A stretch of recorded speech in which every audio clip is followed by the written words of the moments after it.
ونساء واتقوا الله الذي تسألون به والأرحام إن الله كان عليكم رقيبا يا أيها الذين آمنوا اتقوا الله وقولوا قولا سديدا يصلح لكم أعمالكم ويغفر لكم ذنوبكم ومن يطع الله ورسوله فقد فاز فوزا عظيما أما بعد فإن أصدق الحديث كتاب الله وخير الهدي هدي محمد صلى الله عليه وسلم وشر الأمور محدثاتها وكل محدثة بدعة وكل بدعة ضلالة وكل ضلالة في النار.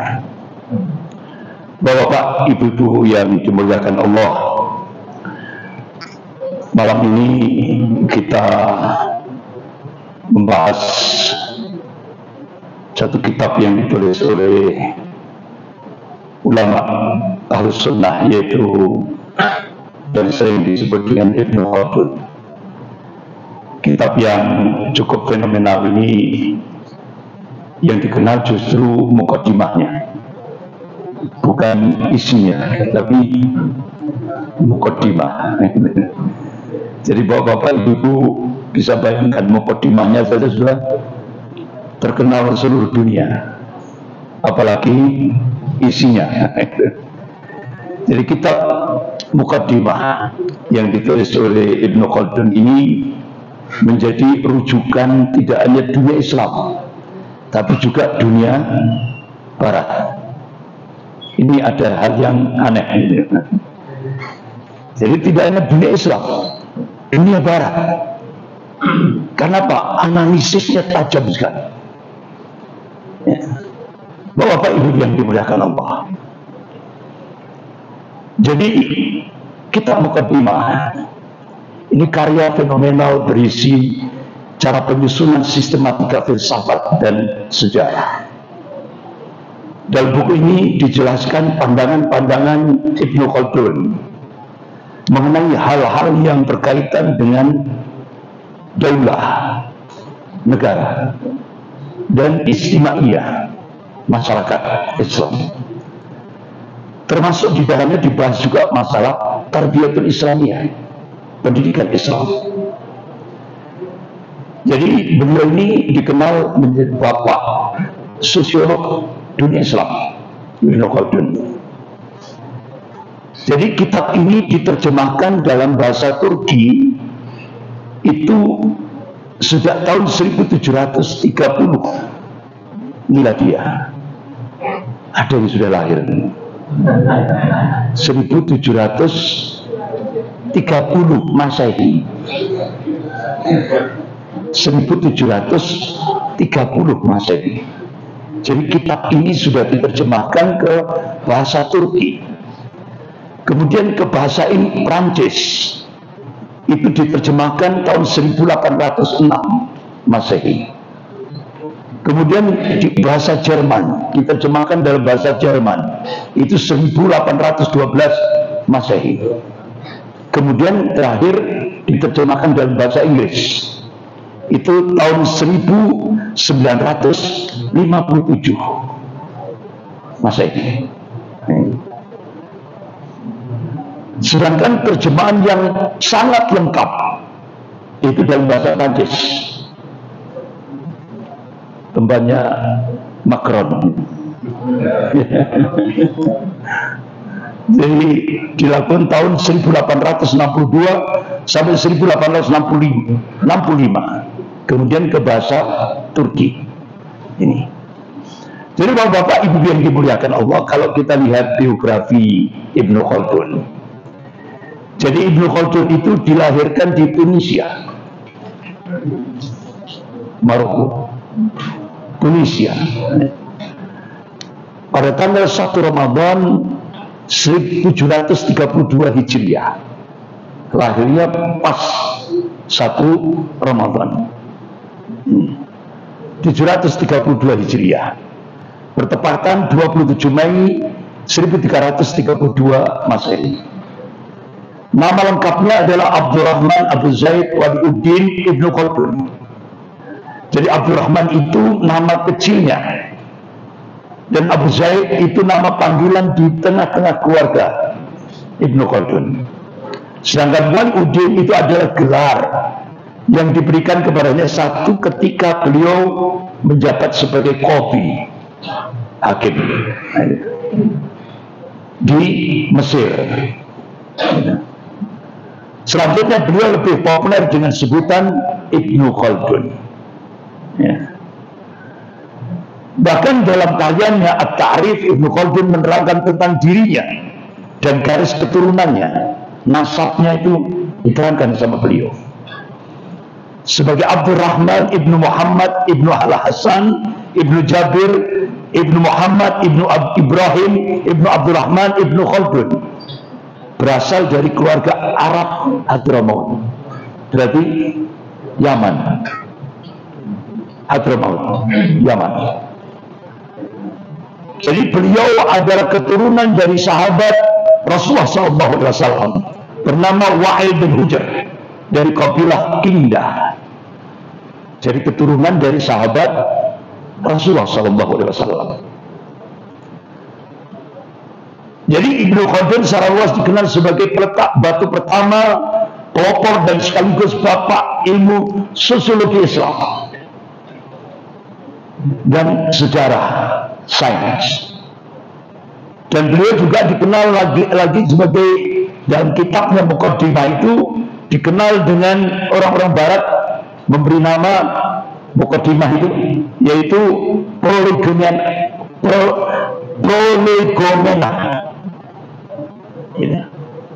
Itu yang dikenal oleh dunia Barat. Bahkan Ibnu Khaldun juga sejarawan, pakar sejarah. Di samping beliau bapak sosiologi Islam yang hafal Quran sejak usia dini. Jadi hampir mirip dengan Imam Syafi'i. 7 tahun sudah hafal Quran. Bukan juz 30 loh. 30 juz. 7 tahun itu sudah 30 juz. Gitu. Hampir mirip dengan Imam Syafi'i rahimahullah. Beliau juga ahli politik Islam, pakar politik juga. Jadi ini memang keilmuannya lengkap. Sebagaimana ulama-ulama kita, diantaranya Syekhul Islam Ibnu Taimiyah rahimahullah, beliau tulis kitab As-Siyasah As-Syar'iyyah, politik Islam, politik syar'i.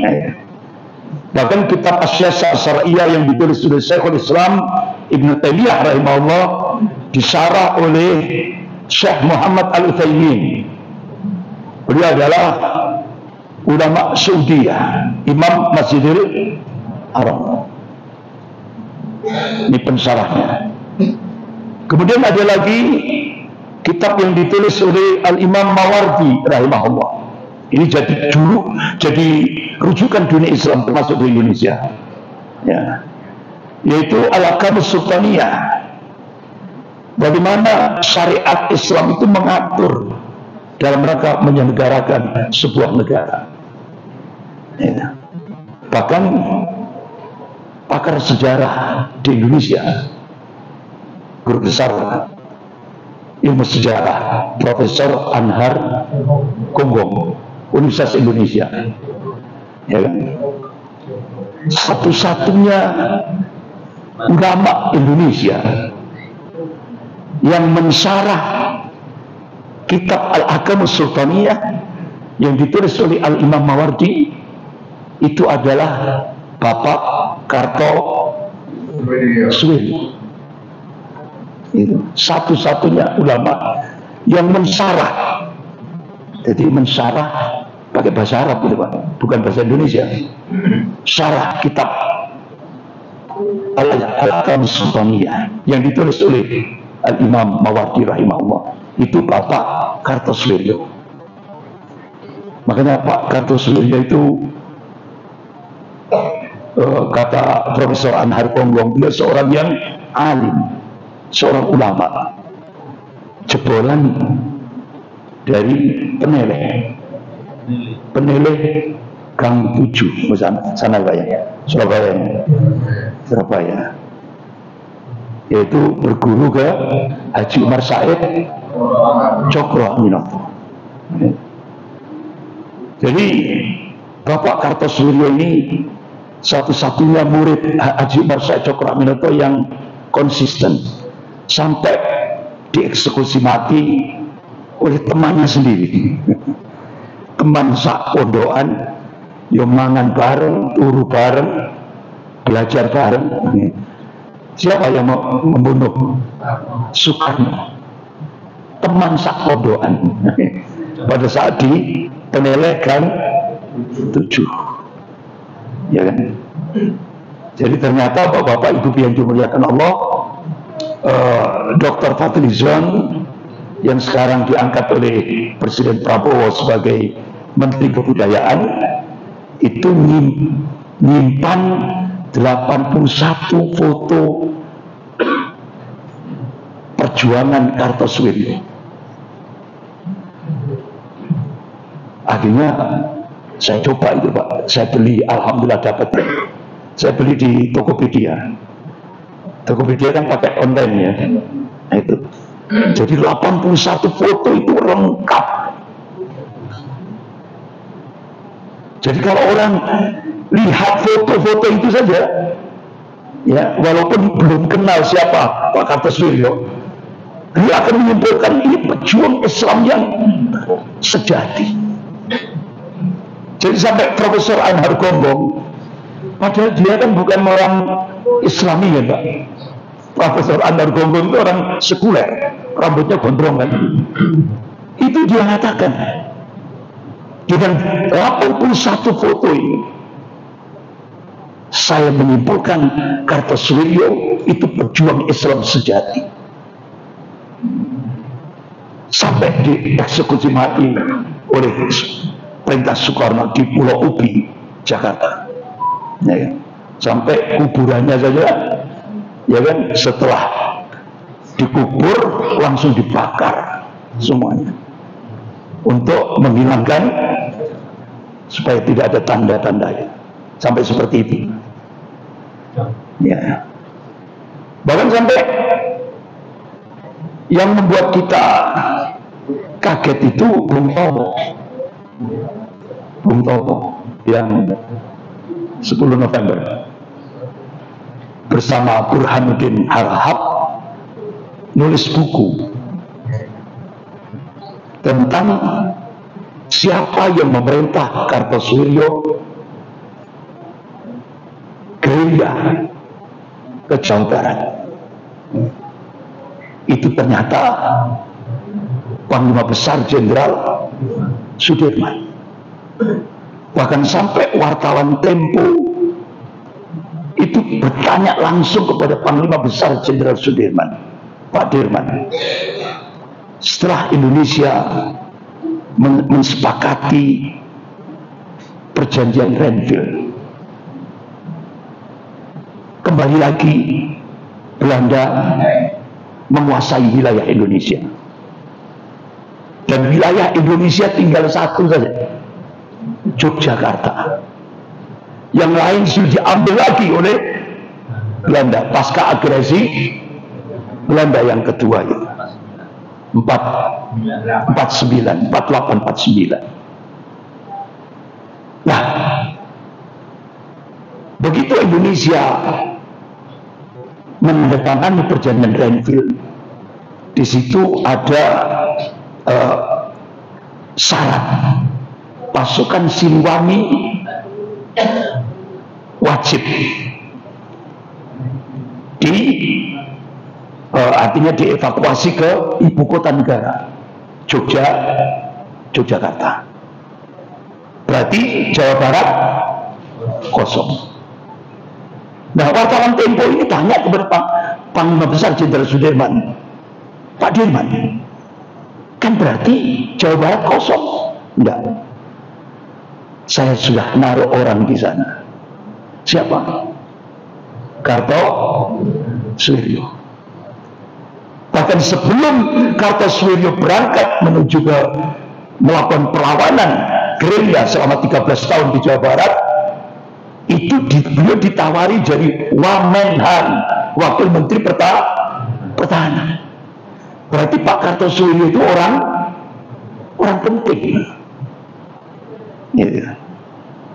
Tapi karena tidak ada HP, dulu itu tidak ada HP, jadi Pak Dirman ngubungi Soekarno ya ora ana HP, ya kan? Sehingga akhirnya terjadi miss. Dikira Kartosuwiryo melakukan pemberontakan. Padahal Kartosuwiryo itu melaksanakan tugas dari Panglima Besar Jenderal Sudirman. Tapi Bung Tomo, Allahumma yarham, dan Pak Burhanuddin Arahap itu nulisnya itu tahun 1970. Jadi Kartosuwiryo sudah dieksekusi mati. Jadi ya sudah telat, Pak. Ya itu tadi gara-gara tidak ada HP. Jadi nulisnya telat, wis mati. Tapi insya Allah syahid, Pak. Kartosuwiryo insya Allah syahid. Sehingga sekarang dari foto itu orang sekuler pun paham beliau adalah pahlawan sejati. Tapi anak-anak kita beda.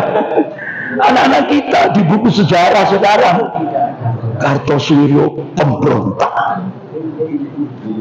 pengkhianat, DITI.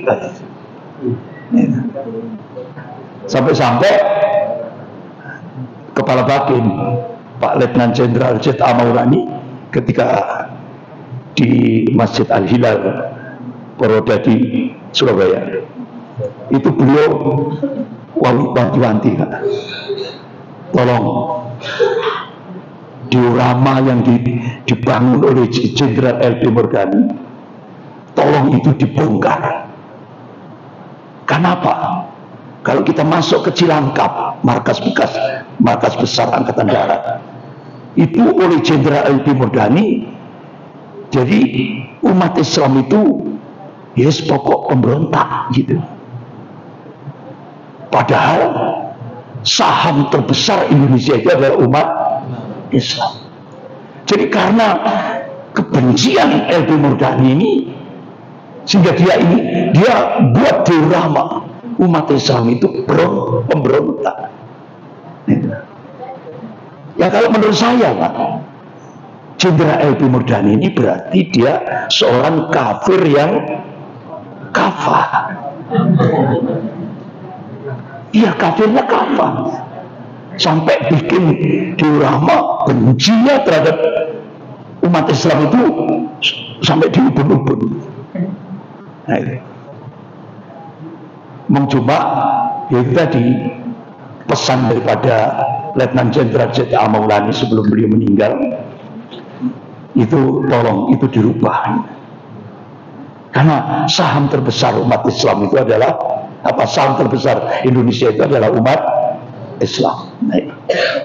Bapak-bapak, ibu-ibu yang dimuliakan Allah, Ibnu Khaldun di samping pakar politik Islam, beliau pun dikenal sebagai bapak ekonomi Islam.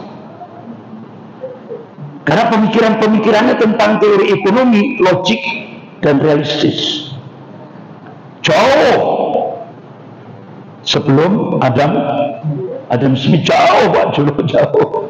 Itu. Termasuk David Ricardo, jauh. Jadi Ibnu Khaldun beliau kemukakan teori-teori ekonomi. Jadi Adam Smith dan David Ricardo itu juga dia jiplak ke Ibnu Khaldun. Tapi sayangnya Indonesia tidak mengikuti Ibnu Khaldun. Yang diikuti Adam Smith. Akhirnya sudah Indonesia wajib hutang, ditutup dengan hutang, dan akhirnya dengan hutang. Gitu. Sampai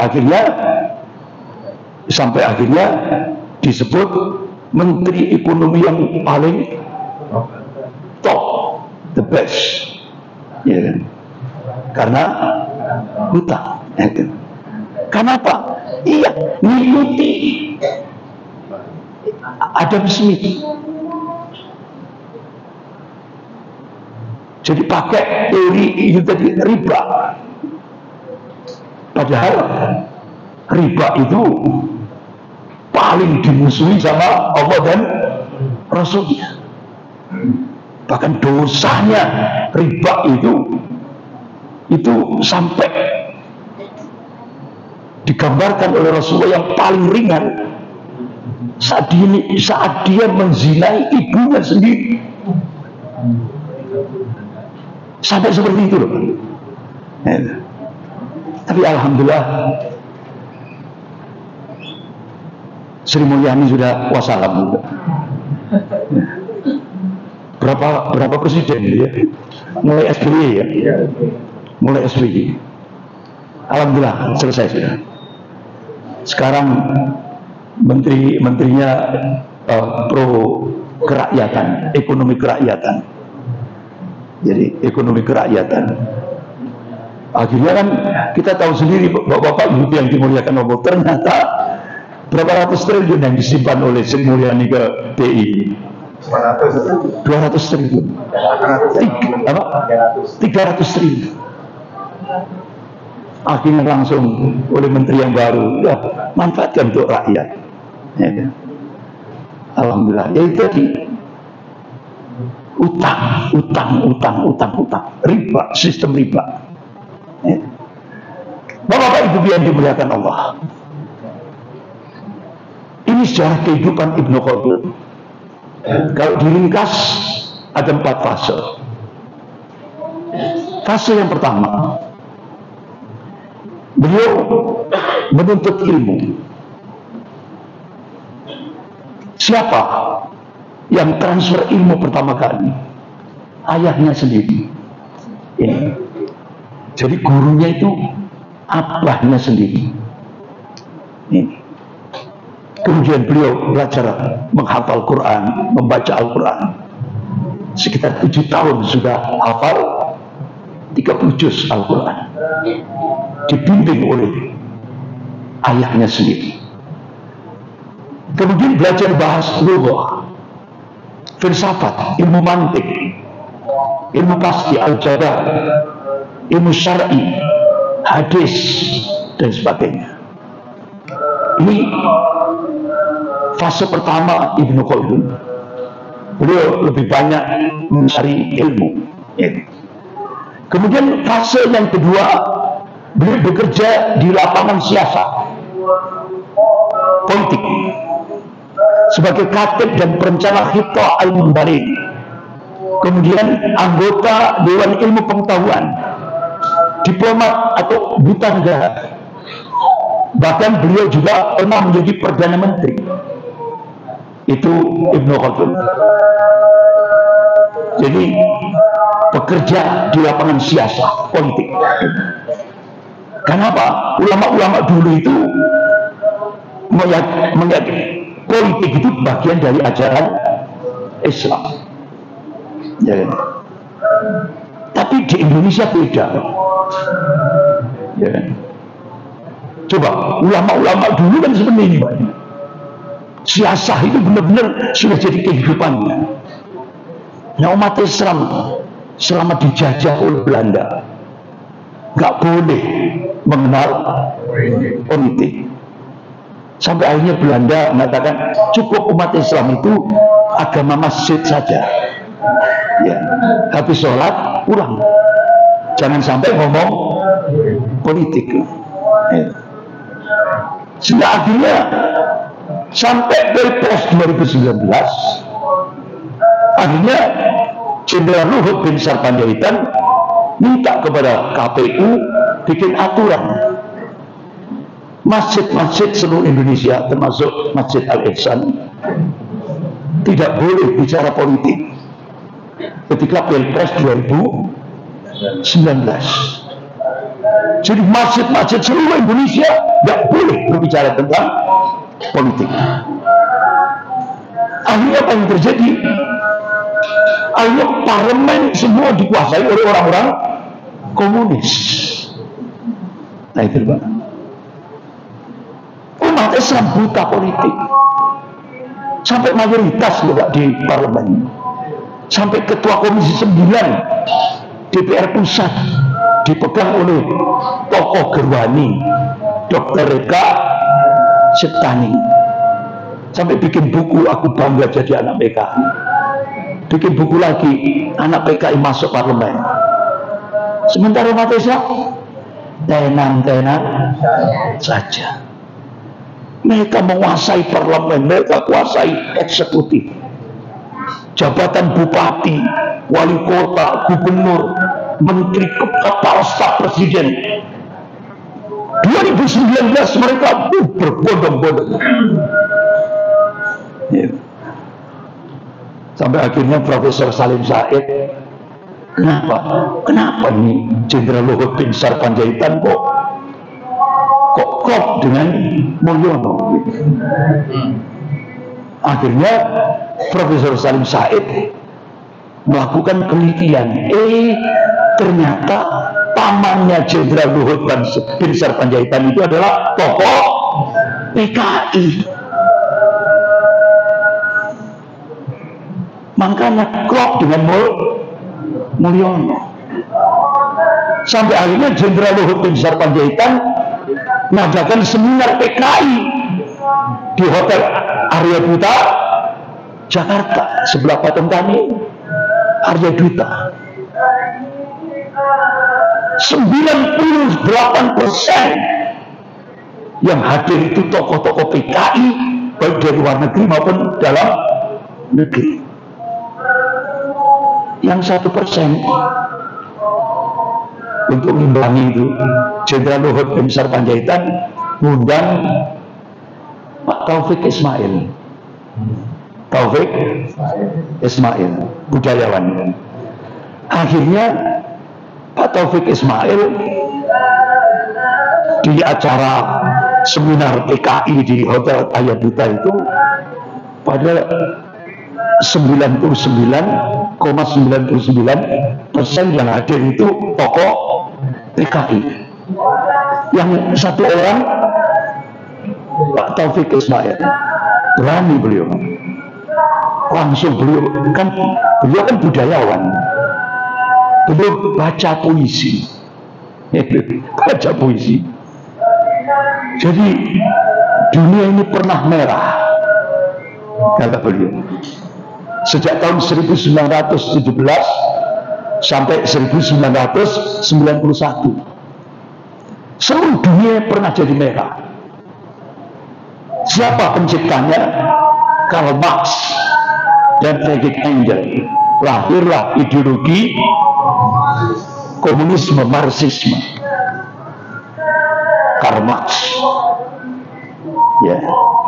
Akhirnya Pak Taufik Ismail, begitu ideologi komunis diamalkan sejak 1917 sampai 1991, 120 juta umat manusia dibunuh untuk mengamalkan ideologi komunis. 120 juta orang di 76 negara termasuk Indonesia selama 74 tahun. Haus darah memang ideologi komunis. Ya. Tapi akhirnya 99,99% yang hadir itu, apa ini? Nilok nih.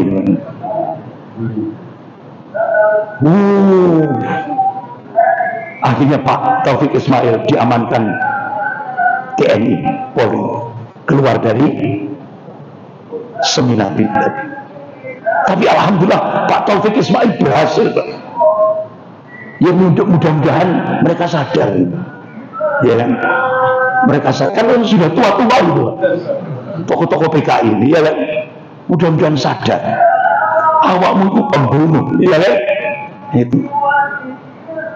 Karena 120 juta umat manusia, termasuk Indonesia, termasuk Kamboja. Kamboja berapa? 2,5 juta rakyat Kamboja dibunuh. Bahkan tengkorak-tengkoraknya itu dibuat piramid kebanggaan, ya kan? Presiden Kamboja, Pol Pot. Jadi dia bangga Pak telah membantai 2,5 juta rakyat Kamboja. Itulah ideologi komunisme. Makanya DNID itu sebelum peristiwa G30 SPKI, DNID kan diundang oleh Mao Zedong di Sungai Angsa, Cina.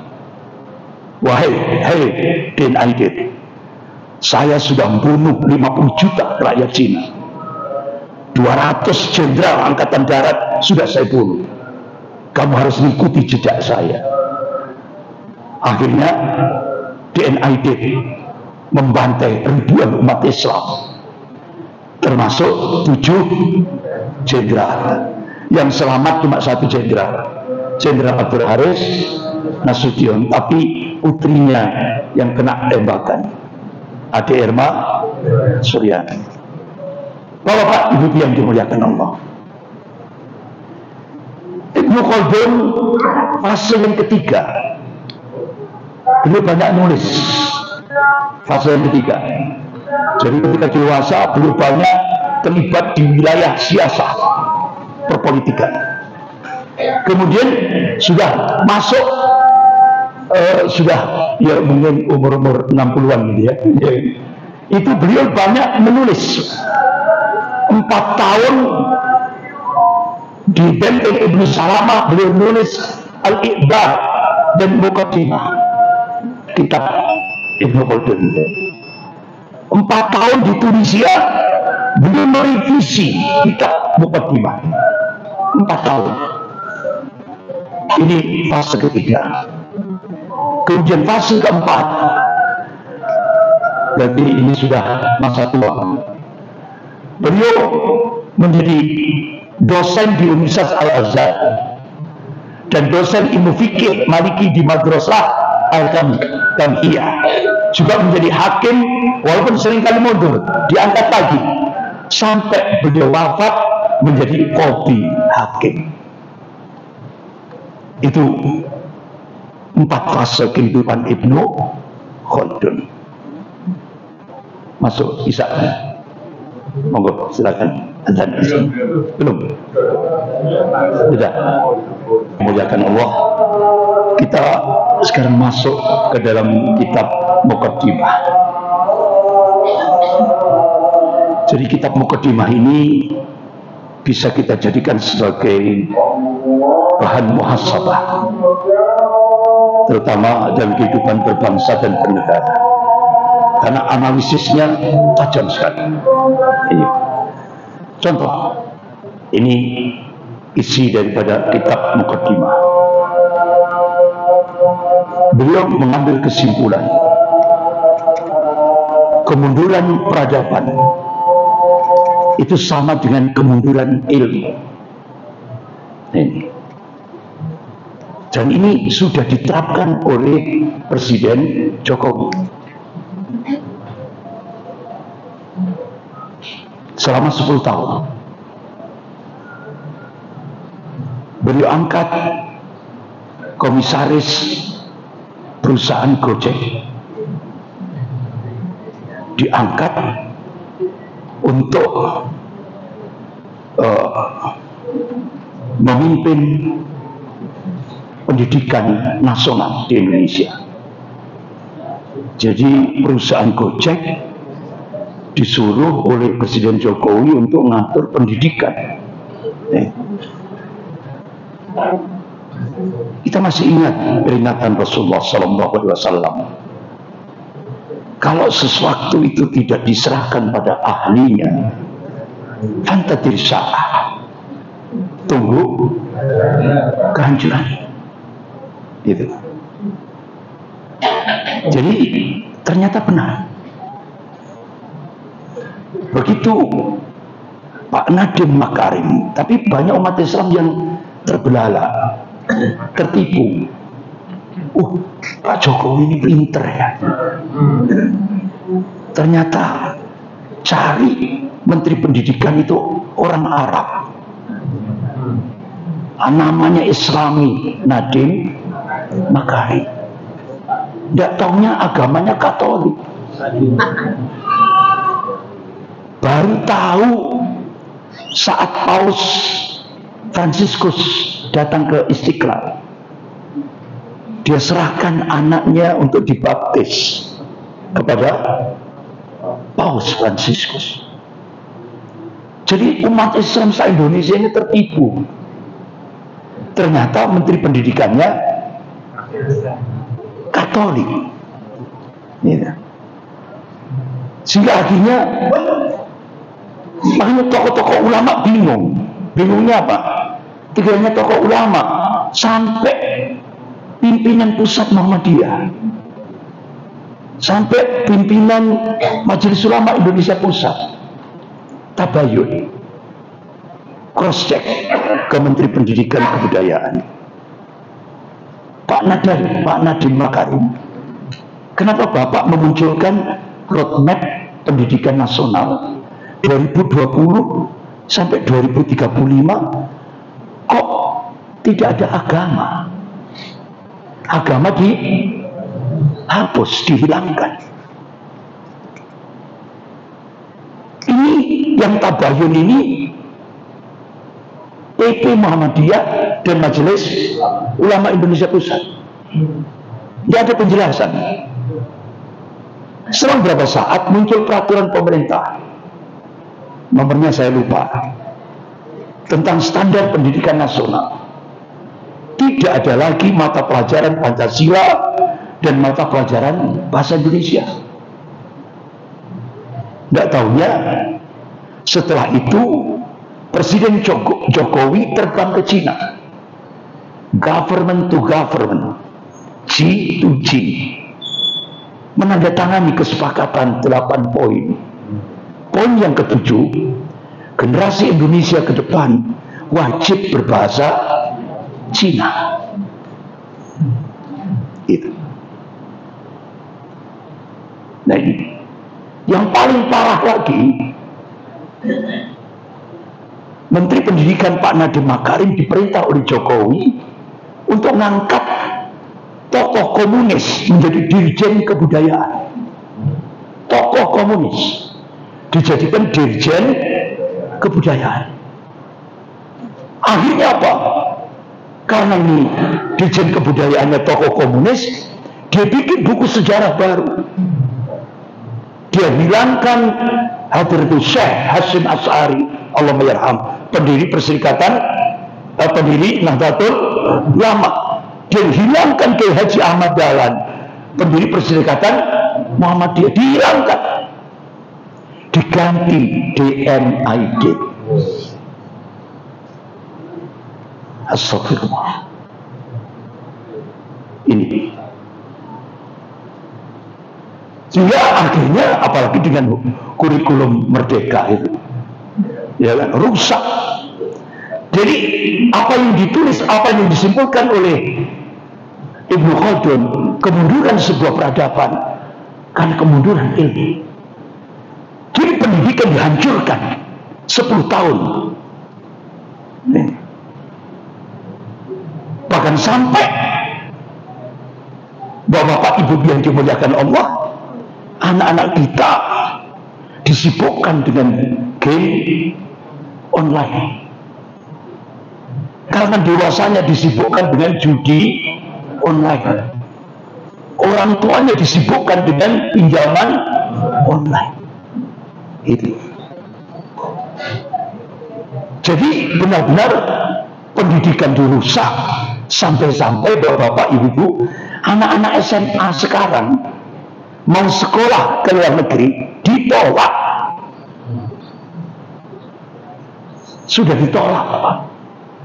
Karena interkurikulum merdeka.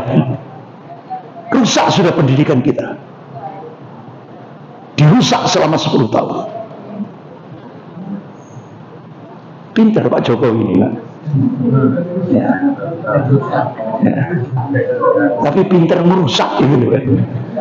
Ya. Jadi orangnya punga-punga tapi daya rusaknya luar biasa. Itu bahkan apa yang diungkap oleh Ibnu Khaldun, disintegrasi wawasan ilmu akibat sistem pendidikan sekuler dan liberal. Jadi begitu Presiden Jokowi tanda tangan di Cina, otomatis Cina tidak mengenal free lunch, makan siang gratis. Ada take and give. Apa syarat yang pertama? Begitu Cina memberikan bantuan hutang 647 triliun tahap pertama, Indonesia wajib menjadikan ideologi sekuler di seluruh kehidupan berbangsa dan bernegara. Itu. Dan itu termaktub di sebuah nota diplomatik dengan kode referensi Beijing 1448. Isinya apa? Indonesia wajib menjadi negara sekuler. Kalau Indonesia berhasil menjadi negara sekuler, itu entry point, pintu masuk kebangkitan komunis. Satu langkah lagi, kan Pak Jokowi minta tambah 1 periode lagi. Wa makar Allah wallahu khairul makirin. Mereka membuat makar, tapi Allah balas makar mereka, dan Allah sebaik-baik pembuat makar. Kok tiba-tiba Bude nolak? Kok tumben Bude nolak? Ya mungkin Allah masih ngasih hidayah sama Bude. Nolak, tiba-tiba nolak. Sampai akhirnya Presiden Jokowi ditanya, siapa yang ditugaskan Jokowi untuk lobi-lobi ke Bude? Kan Bapak tahu sendiri, Pak Jokowi kalau ditanya, saya tidak pernah. Biasanya sen kanan, sen kiri. Ngomongnya tidak pernah, tapi ya akhirnya orang yang ditugasi ngomong keceplosan. Ternyata yang ditugasi untuk lobi-lobi 1 periode lagi Ahok. Itu kompensasi Ahok dimasukkan jadi komisaris Pertamina. Awakmu yang bantu aku Ahok, awakmu tak dadekno komisaris Pertamina. Gajimu piro? Berapa? Miliar. Lebih, Pak. M, Pak. Gajinya Ahok. Ya. M. Nah, itu. Jadi akhirnya keceplosan. Tapi Allah berkehendak lain. Bude nolak. Nah itu kalau jadi 1 periode, selangkah lagi Indonesia menjadi negara komunis. Sudah. Jadi Allah masih cinta pada umat Islam Indonesia. Coba Bapak ingat. Jadi dengan sistem ideologi sekuler liberal ini, coba mulai dari tata sosialnya. Umat Islam itu kan sudah diberikan arahan oleh Allah dan Rasulnya. A'udzubillahi minasyaitonir rajim. Wa'tasimu bihablillahi jami'an wa la tafarraqu. Hendaklah kalian semua berpegang teguh pada tali agama Allah. Wa la tafarraqu. Jangan kalian berpecah belah. Jangan kalian bercerai-berai. Ini tata sosial yang sudah ditetapkan oleh Allah yang harus kita sikapi dengan sami'na wa ta'na. Bahkan Rasulullah memberi wasiat.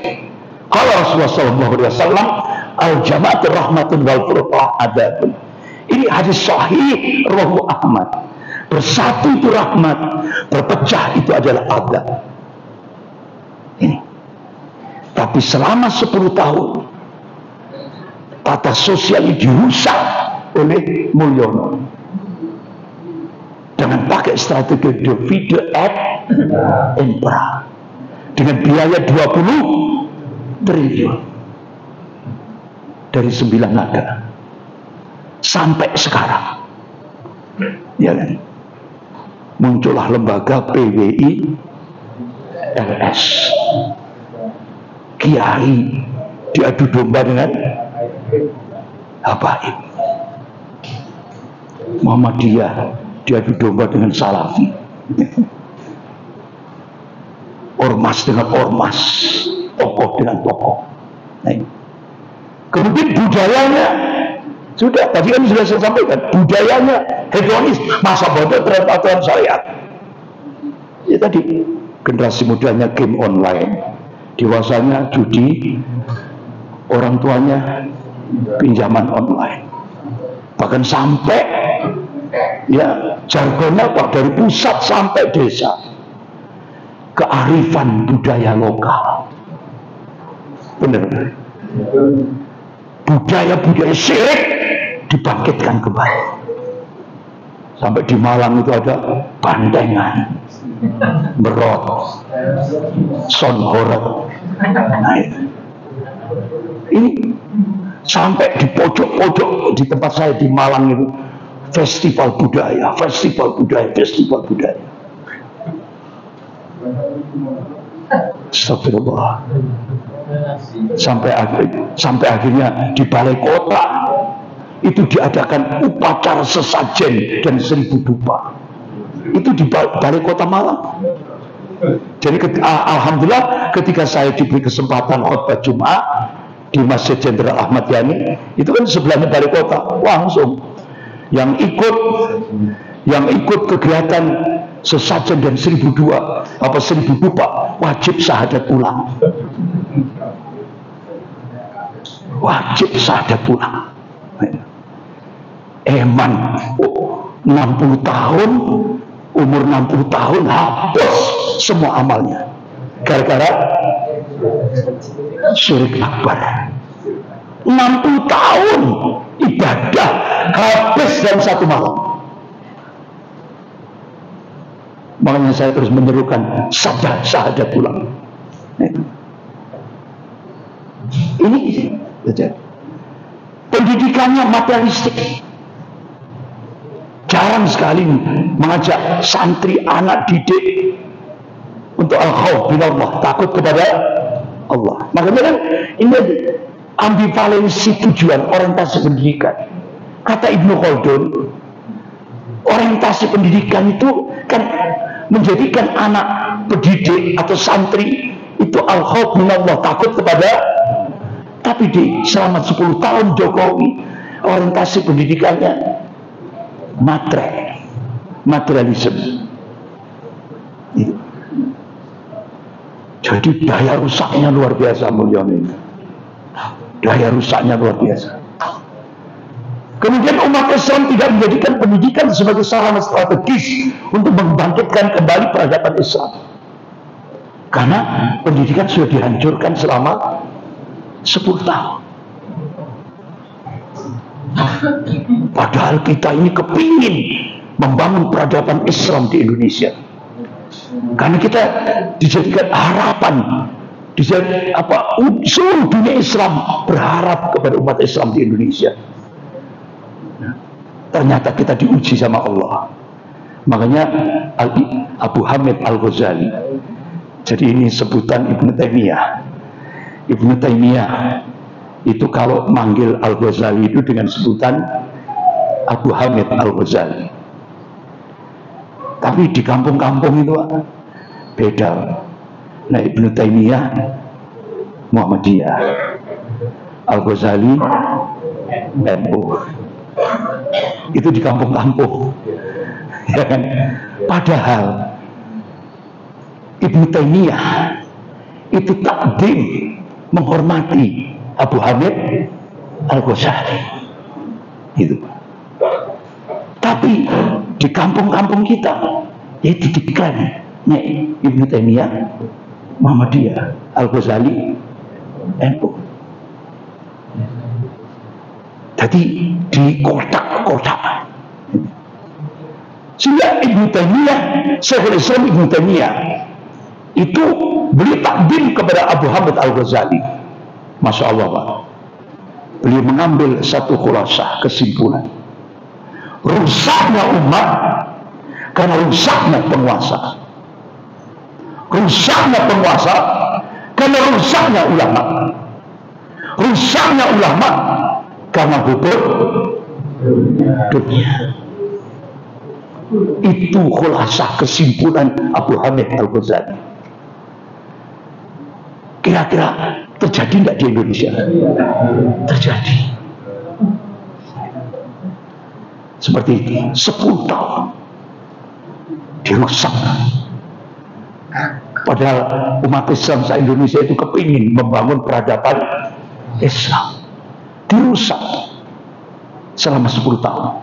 Nah, jadi inilah 4 isi mukadimah yang ditulis oleh Ibnu Khaldun. Analisisnya tajam sekali. Bapak-bapak Ibu yang dimuliakan Allah. Begitu juga Ibnu Khaldun ketika menganalisis tanda-tanda kehancuran sebuah negara. Makanya tidak hanya jadi rujukan dunia Islam, dunia Barat, sampai diterjemahkan dalam bahasa Jerman, Prancis, Turki, dan sebagainya. Ya. Jadi kata Ibnu Khaldun, tanda-tanda kehancuran sebuah negara diawali dengan kezaliman pemerintah yang tidak lagi mempedulikan hak dan kesejahteraan rakyatnya. Kezaliman ini sudah terjadi pada masa Jokowi kemarin. Sudah, poin pertama sudah.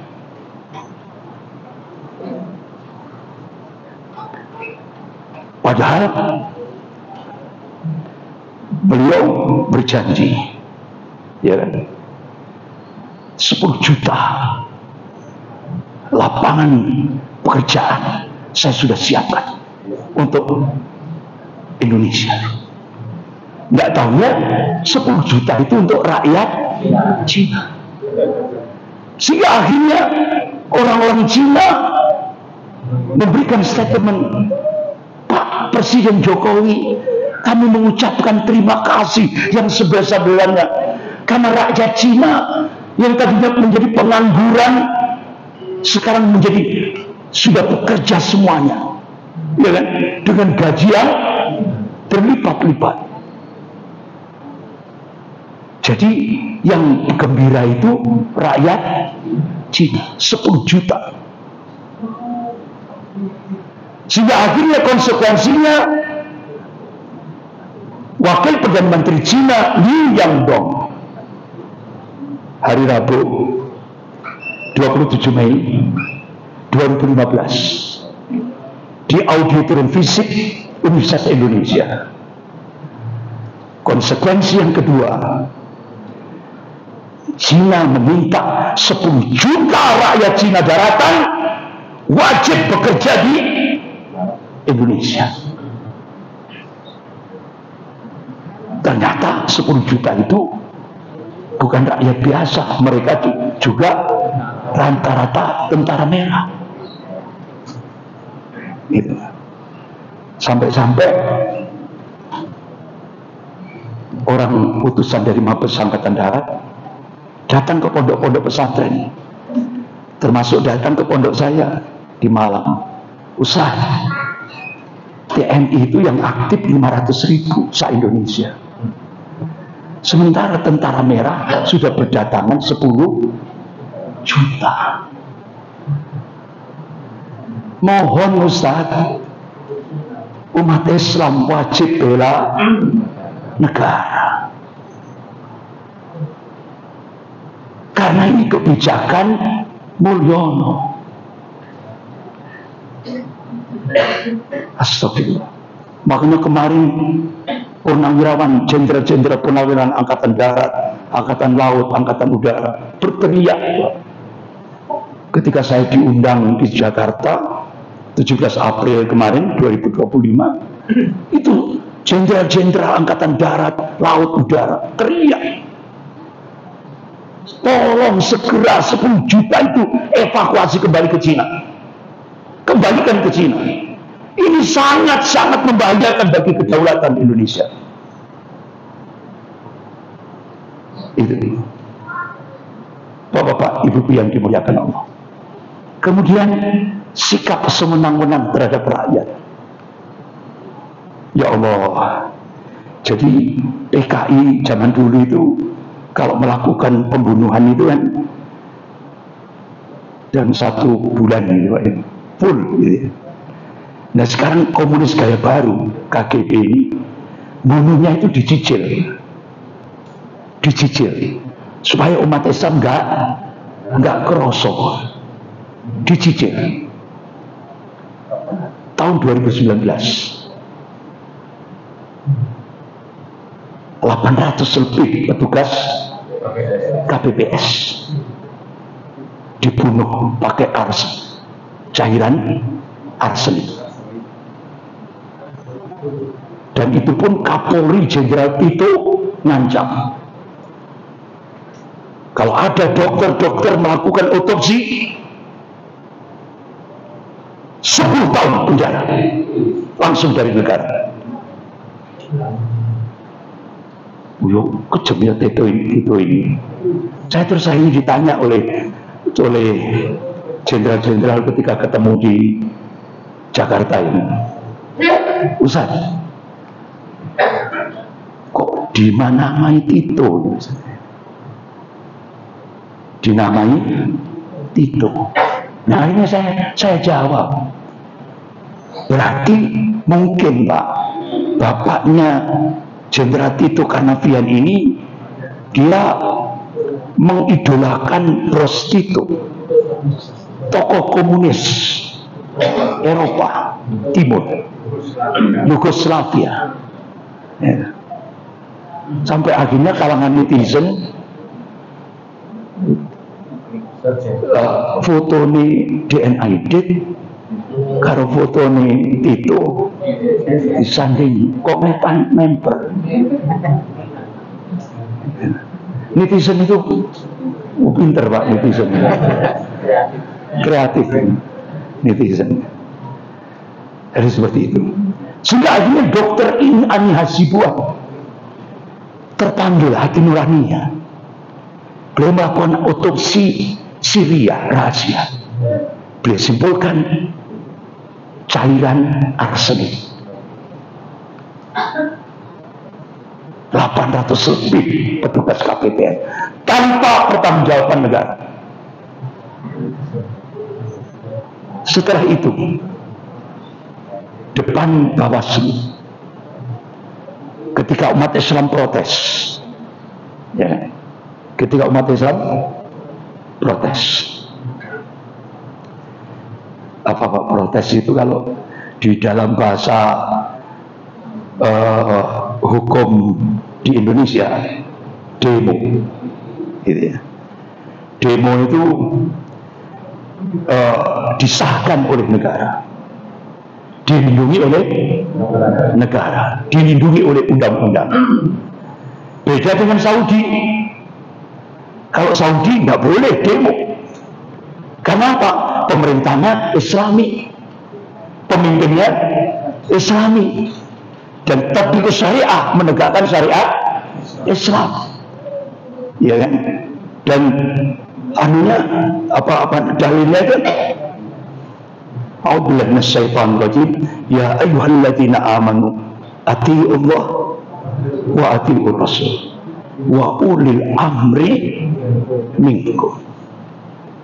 Itu kalangan mufassir menafsirkan. Kenapa ati'ullah wa ati'ur rasul diawali dengan ati'u? Ini maknanya ketaatan tanpa syarat. Sami'na wa ata'na. Beda dengan wa ulil amri minkum. Tidak ada ati'u. Kalau mufassir menafsirkan ini ketaatan bersyarat. Oleh karena itu Syekhul Islam Ibnu Taimiyah rahimahullah memberikan penegasan. Syarat minim ulul amri itu tatbiqus syariah, menegakkan syariat Islam. Sementara Jokowi bulan Juli 2016 di Istana Negara resmi didampingi oleh Menteri Dalam Negeri Pak Cahyo Kumono dan Mensesnek. 3.374 perda syariah seluruh Indonesia dihapus.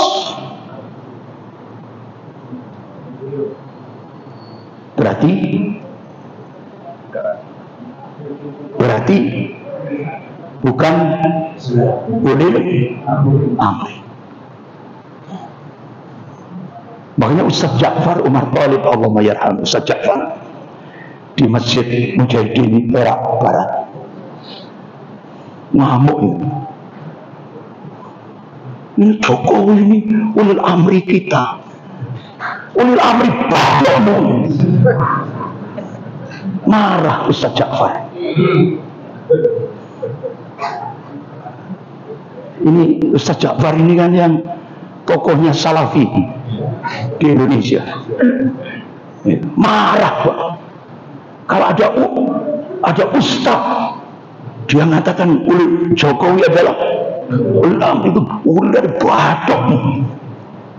Karena syarat minim dia harus tatbiqus syariat. Ini enggak menghancurkan syariat seluruh Indonesia, dihapus. Makanya bapak-bapak, ibu-ibu yang dimuliakan Allah, ada hadis yang dulu pernah saya sampaikan, dan hadis ini jarang disampaikan oleh ustadz-ustadz yang terutama pegawai ASN. Jadi kalau ada ustadz dia ASN menyampaikan hadis yang padahal itu hadisnya Rawahun Nasai dan kitab Imarah, itu hadisnya sahih, nggak berani kan?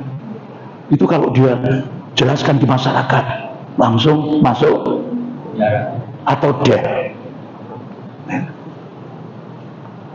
Makanya dia ati'ullah wa ati'ur rasul wa ulil amri. Tapi hadis yang ini tadi, ya kan, yang sering saya sampaikan di sini, nggak pernah diungkap. Jadi bapak-bapak, ibu yang dimuliakan Allah, makanya di Indonesia itu demo itu dilindungi undang-undang. Karena Indonesia itu bukan negara yang Islam, tapi sampai majelis ulama itu tanya, ya kan, tanya, Indonesia itu negara apa? Negara sekuler ya enggak, negara demokrasi ya enggak, negara Islam enggak, ya negara bukan. Nah, itu. Makanya bapak-bapak, ibu yang dimuliakan Allah, makanya demo itu dilindungi undang-undang. Nah, ketika umat Islam protes di depan Bawaslu karena kecurangan, terstruktur, sistematis, masif dan brutal. Hanya 300 ditangkap, diseksa, dipenjara.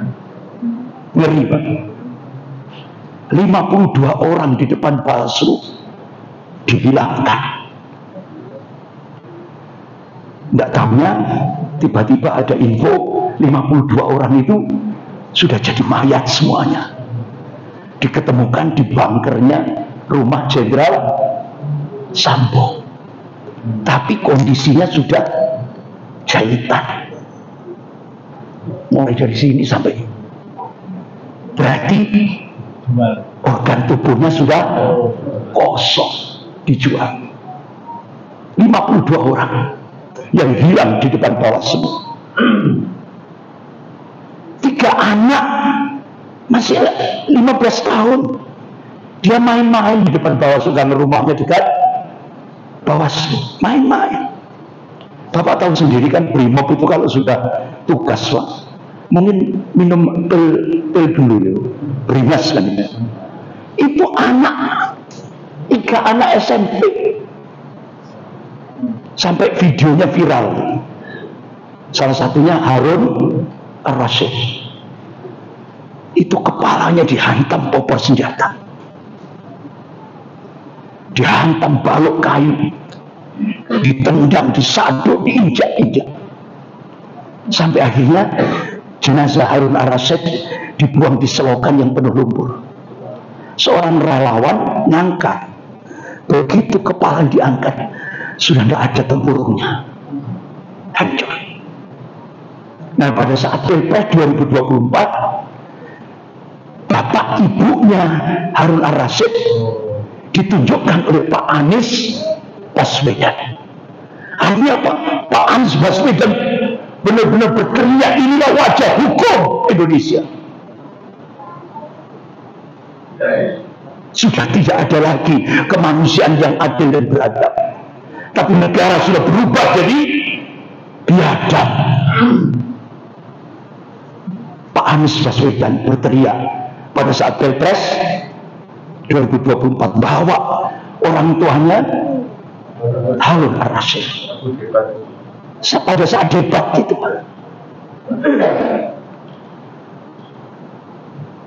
tidak ada keadilan. Habis itu lanjut lagi 6 laskar FPI. Padahal targetnya Habib Rizik wajib dibunuh, tapi Allah masih selamatkan beliau, lepas dari kejaran. Akhirnya ditangkaplah 6 laskar itu di rest area kilometer 50. Kemudian ditransitkan sebuah ke villa, disiksa, dibakar, dibunuh, tendang mesuk, biadab sekali. Sampai akhirnya mayat-mayat itu tadi ditampilkan di ruangan komisi 3 DPR Pusat. Ngeri, Pak. PKI kalah. Jadi komunis gaya baru ini lebih biadab daripada PKI.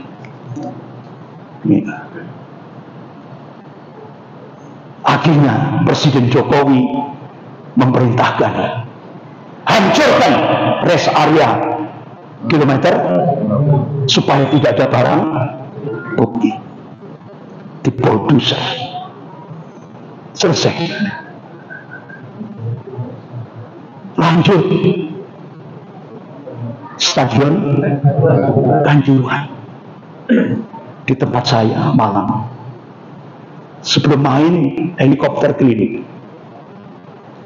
pasukan Brimob dimasukkan, pintu gerbang stadion dikunci,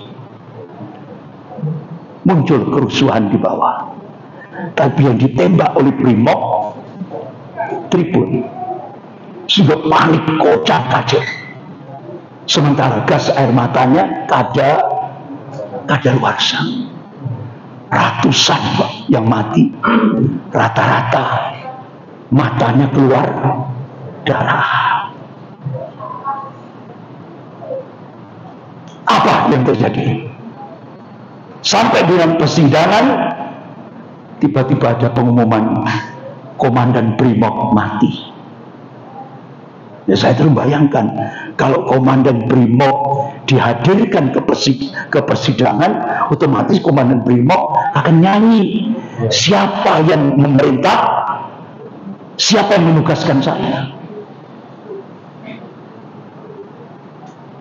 Akhirnya hakim memutuskan Brimob nggak salah, stadion nggak salah, yang pemain juga nggak salah, yang salah angin.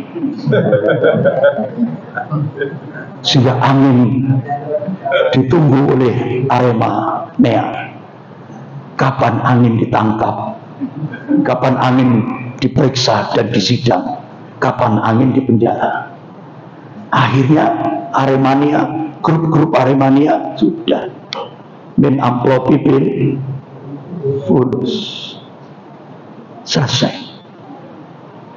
Presiden Jokowi langsung mengambil kepolisian, hancurkan stadion Kanjuruhan. Sudah dilaksanakan? Sudah. Tidak ada barang bukti. Jadi komunis gaya baru ini lebih sadis, Pak. Cuma pembunuhannya dicicil. Komunis gaya baru, aktornya adalah Mulyono. Makanya wajib Jokowi diadili, wajib. Jangan terus akhirnya supaya dia punya 11.000 triliun, ya kan? Bahkan sampai Dr. Abdullah Hamahwa, mantan kepala penasihat KPK, itu untuk menyelamatkan ijazah palsu Jokowi mengeluarkan dari koceknya, dari kantongnya 2,6 triliun untuk nyogok polisi, jaksa, hakim, UGM, Hercules, buzzer, ya kan? Terus apa lagi nih? Iya, Termul. Itu 2,6 triliun. Makanya temannya rektor politisi PDIP itu duitnya Pak Jokowi itu disimpan di 3 bunker. Bahkan terdeteksi mas-mas batangan milik Jokowi itu disimpan di Budapest, Hongaria. Jadi walaupun pulang ini duitnya pakai. Makanya nanti hati-hati, Pak. Nanti tidak menutup kemungkinan Pilpres 2029 ini nanti banyak umat Islam, kiai-kiai dilobi-lobi untuk jadi pengurus PSI, Partai Solidaritas Indonesia. Karena PSI itu kelanjutan dari DNID. Hati-hati, Pak.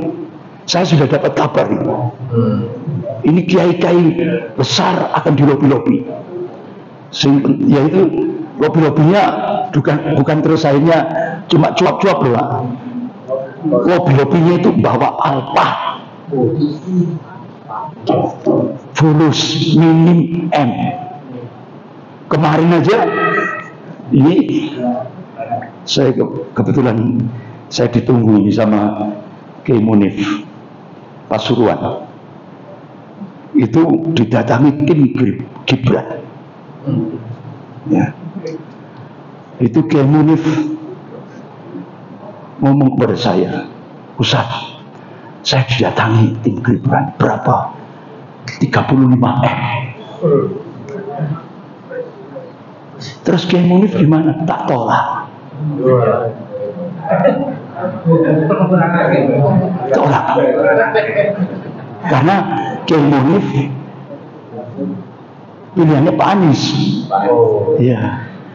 Makanya ini Kiai Munif ini tadi telepon ke saya, Ustaz Andri, nanti habis dari Masjid Al-Ihsan ke Lamongan ya? Iya, nanti ketemu di sana.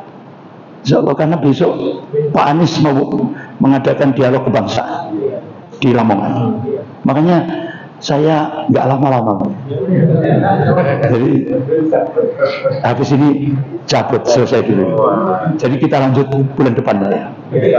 Karena saya ditunggu Kiai Munif. Beliau sudah berangkat menuju Lamongan. Nah ini. Bapak Ibu yang dimuliakan Allah. Kita tuntaskan yang poin ketiga. Kata Ibnu Khaldun, analisis dari Ibnu Khaldun, tanda-tanda kehancuran negara akibat timbul rasa ketidakpuasan, kebencian dan ketidakpedulian rakyat terhadap hukum dan aturan yang ada. Situasi ini akan semakin parah bila kemudian terjadi iftirak, perpecahan di kalangan elit penguasa yang kerap berbuntut pada disintegrasi dan munculnya petty leader, pemimpin yang lemah. Ini endingnya. Nah, ketika 17 April kemarin, 17 April 2025 kemarin, reuni jenderal-jenderal angkatan darat, laut, udara, saya diundang. Kaget saya, Pak. Saya diletakkan di meja VVIP. Habis itu saya sefoto dulu. Dari ujung itu Brigjen Purnomo, mantan Kepala BAIS, Badan Intelijen Strategis Angkatan Darat. Kemudian Jenderal Tejo, mantan Menko Polhukam era Jokowi 2014. Kemudian Mayor Jenderal Sunarko, mantan Danjen Kopassus. Habis itu sebelahnya mantan Kasau Jenderal Asnan Hanafi. Kemudian ada Jenderal Fahru Razi. Kemudian Jenderal Soeharto, mantan Komandan Marinir, yang dulu berjasa peristiwa Mei 98. Itu yang berjasa untuk mengamankan peristiwa Mei 98. Nah, jenderal-jenderal ini tadi dia menemui tamu-tamunya yang di depan. Di meja itu tinggal saya dan Pak Tejo, Jenderal Tejo, mantan Menko Polhukam. Pak Tejo, kesempatan emas bagi saya. Pak, saya ngajukan pertanyaan boleh? Boleh, Ustaz. Kenapa Undang-Undang KKR, yaitu Komisi Kebenaran dan Rekonsiliasi, yang itu digagas oleh Bejo Untung, tokoh PKI, dan dia dapat dana dari Cina dan partai kiri Jerman, kenapa kok disahkan Pak oleh Menko Polhukam, Bapak sebagai Menko Polhukam? Ustaz Andri, ternyata Pak Jokowi dengan mantan Presiden IGGI, JP Pro, itu sudah main mata.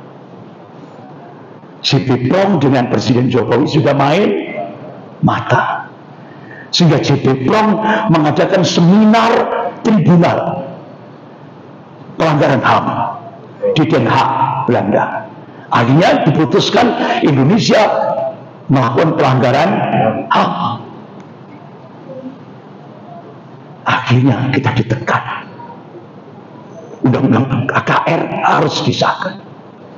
Habis itu Ustaz, saya didatangi lagi oleh the real presiden. Apa Pak yang dimaksud the real presiden? Presiden yang aslinya Ustaz. Siapa Pak? Jenderal Luhut bin Sarpanjaitan. Itu the real presiden, presiden yang asli.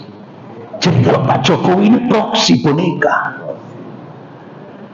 Jadi Jenderal Luhut bin Sarpanjaitan menekan saya, sahkan Undang-Undang KKR. Nah, dari sinilah analisis Ibnu Khaldun, berarti Jokowi itu people leader, pemimpin yang lemah.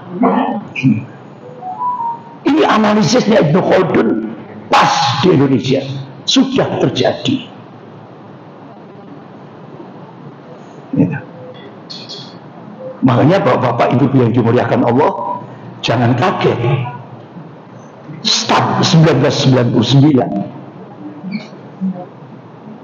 anak-anak PKI banyak yang dimasukkan ke Brimob. Start 1999. Sementara Jerry Sriadi 9 Naga proposalnya apa? Minta eksekutornya di Densus 88. Jadi anak-anak PKI yang sudah dilatih di Brimob ini tadi banyak dimasukkan ke Densus yang targetnya adalah membunuh aktivis-aktivis Islam. Itu. Ini yang harus dipahami. Ya. Makanya bapak-bapak ibu yang dimuliakan Allah, yang menjadi pertanyaan kita, kenapa TNI, prajurit-prajurit TNI dikorbankan menghadapi separatis OPM? TNI tidak dibekali senjata, bunuh diri, dikorbankan. Ternyata dibongkar oleh Letnan Jenderal Kiki Sanakri. Dia terbang ke Melbourne, Israel. Di sana ada seminar internasional tentang gerakan separatis OPM. Ternyata gerakan separatis OPM itu, bapak-bapak ibu yang dimuliakan Allah, itu dikendalikan oleh LSM dari Australia. Dan ternyata dalam seminar itu terbongkar, ternyata tiket Jokowi menjadi presiden di Indonesia itu ada perjanjian dengan Amerika. Dalam proposalnya Pak Jokowi tadi, Indonesia tidak boleh mengganggu OPM. Benar nggak? Yang dikorbankan prajurit TNI. Ternyata proposal itu. Makanya begitu Pak Prabowo jadi presiden, langsung habis itu UPM, ya kan? Kopassus langsung digerakkan. Selesai kan sekarang? UPM sudah tidak muncul lagi kan? Sudah. Australia langsung mundur, Pak. Australia sudah menggerakkan apa? Bukan apa itu, Pak? Bukan itu pesawat ini. Pokok pesawat dan pokok anak militer itu dimasukkan ke Papua. Hanya Pak Prabowo dari Rusia memberikan ancaman, kalau Australia tidak segera keluar dari OPM, Rusia akan ngebom Australia. Selesai sudah. Hanya Australia mundur. Kita baru paham. Kita baru paham, ya kan? Nah, saya kira gitu. Tadi sudah bantu-bantu ya. Sekian, lebih kurangnya saya mohon maaf. Kita akhiri dengan bacaan hamdalah dan doa kafaratul majelis. Alhamdulillahirabbil alamin. Subhanakallahumma wa bihamdika asyhadu an la ilaha illa anta astaghfiruka wa atubu ilaik. Wabillahi taufiq wal hidayah. Wassalamualaikum warahmatullahi wabarakatuh.